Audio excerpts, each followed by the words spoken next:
শোনো ভাইয়া বুঝলো, বলো। এই যে তোমরা চিরকুমার করে লাফাচ্ছ, হ্যাঁ, আমিও তো এককালে চিরকুমার ছিলাম, কিন্তু সেখান থেকে তো বেরিয়ে এসেছি। সংসার করাটা জীবনের একটা বড় বড় উপলক্ষ।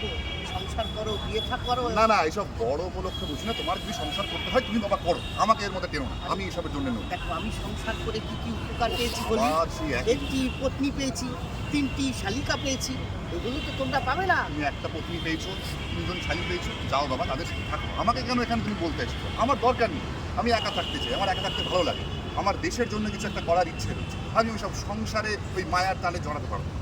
তুমি যাও। আমার দেশের জন্য করবে, আগে ওহ, নিজের তুমি মাথা ঘরটা খারাপ তো করো না তো, গোছাও। যাও। না, পূর্ণ কি তাহলে চিরকুমারই থেকে যাবে?